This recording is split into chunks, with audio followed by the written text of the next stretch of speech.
instead of what, those, parties out there who like to demagogue and such, because they build on the sensationalizing the issues and so forth in order to rep the people up into a frenzy. The same thing Hitler did. And, and also what they do is that they sell their leaders and so forth, into a package of the cult of personality, which basically appeals to a fickle-minded, people, which is exactly what the founding fathers warned against, okay? Because a fickle-minded people will immediately cause the loss of our freedom. Well, when you look at it, the structure of government is what one of the things we've really lost here is an understanding of the structure of government. And understanding the basic structure, the most powerful entity in society, including government, is the people. And then the people create their cities, their towns, their counties, their states, right? The state represents the people, not the federal government. Right. So like senators, even the House of Representatives, both sides of Congress, they were never intended to represent the people. They represented the states, who in turn represented the people. The federal government's an agent for the states. And when you talk to people today, they'll tell you the exact opposite. That the federal government created the states.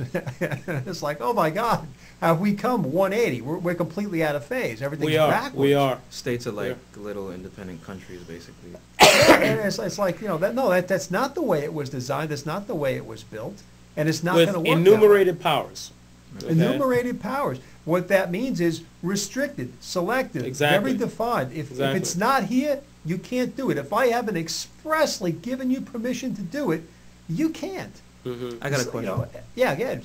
I was going to ask, so what do you think our current form of government is? Do you think, well, obviously we don't have a constitutional republic anymore. I think we're a hybrid, and we have a lot of fascist philosophy. Our economic philosophy is fascist. No one will say it. The mainstream's not going to say the word that, no, we have a fascist. No, they're not going to say it. Well, but if you look at what a fascist is, a fascist government is, and you look at the economic policies, you say, oh, that was with FDR. Well, the whole idea of having a central bank, that's one of the planks out of the Communist Manifesto. Yeah, and that's one of the things that that the true libertarians, Thomas Jefferson and James Madison, those guys, they're really against that. They're like, absolutely not. You can't have that because this is what will happen. Exactly what we have today. Well, with all due respect, though, it was one of our founding fathers who himself was an advocate of a central bank. Well, that was Alexander Hamilton. That's right. And some say he was supposedly an agent of the bankers. I don't know how true that is, but well, everyone had their different point of view. They all had the different views and stuff. They were 90% on the same page and 10% in different directions. Benjamin Franklin himself, when you read the life of Benjamin Franklin, he wanted to be a part of that British aristocracy. He wanted to be a part of that so bad. That's what he wanted. That growing up as a kid, that's what he wanted to be. He couldn't wait to get there and do it. So much so he abandoned his family and went to England and was successful. And he was a part of that structure and part of the political scene in England, right where he wanted to be. And right at the height of his glory in his mind, they turned on him.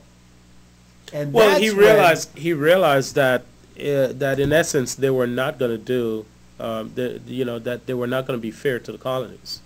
He was indeed very much disappointed, primarily because he was enjoying the aristocracy, but also because he was hoping that England will be fair to the colonies. He tried. But I think that was second. I think his first motive for going there and for working as hard as he did to get to where he was, that was self-motivated for himself. That was his own purpose, was I want to be a part of that. And he pursued that. Secondly, maybe I could do some good and help back here. That would be good, but this is what I want. And he achieved that, and they turned their back on him. And that's when he turned his back on them. And that's when he turned around and started embracing what we call Americanism. That's when he really embraced the colonies. But just as he had that mindset, he's still a founding father, but he embraced that. And to the point where his son left from Jersey, the governor of Jersey left to England, never came back.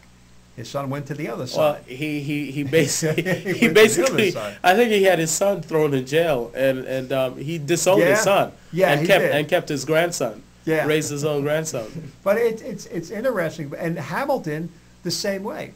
Hamilton was a banker. He was a finance guy, so his mindset was on that side. Well, of course you need a central bank to deal with all the other central banks, to deal with the other countries. You got to have it. So he made good arguments. And on the other side, you had the principal, you had Jefferson and Madison going, wait a minute, that's great over there, but that's not what we're doing here. We're doing something different.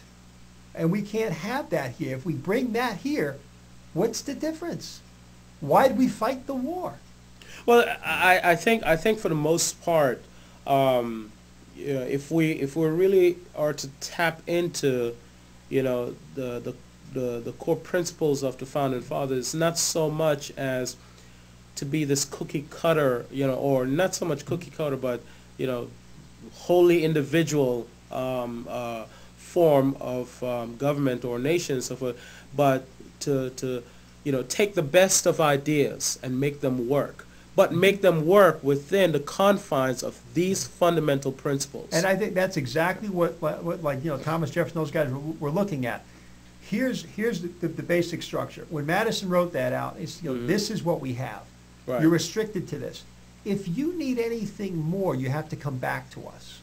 So there's a workable format in there. Right. The executive has this, the legislative has this. We break it up so that the Senate, every state is equal in the Senate. Not every person, every state's equal. House of Representatives, bigger states have more say than little states. Not people, states. And then you have the judicial over here. So we got a separation of powers, and you can amend this contract by coming back to the people who wrote the contract and owned it. There's a whole process for that. So the growth, the evolution, everything was set in motion there to do exactly that. As situations arise, we can take the best brains, the best ideas, and sit down and hash them out, come up with the best plan, and then implement it. Yeah. And that's the idea. What we have 230 some odd years later is a complete removal of that. We built a road right around it to where executive orders bypass Congress. And the Supreme Court over on the side, we can call them out. And what we saw with Obama did was last week. And John Roberts is going, no, no, that's not it. You completely missed the point. Therein lies what I was trying to point out. When I said, the difference between a statesman and a politician. A statesman recognizes that he has a duty and a responsibility not to his special interests. To advance the ideas and the plans of his special interests, but to represent the nation as a whole in spirit and in truth.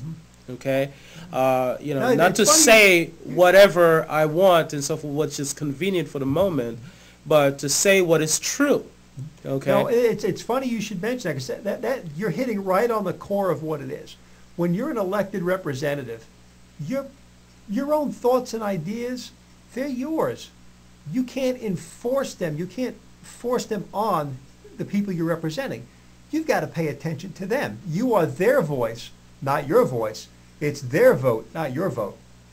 Well, I think it's even more than that, because a representative, a statesman or woman, statesperson, or use statesman in a generic term.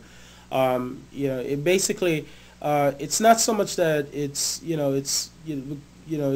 you're there to represent the people, whether you agree with them or not, because we all realize that this is a constitutional republic.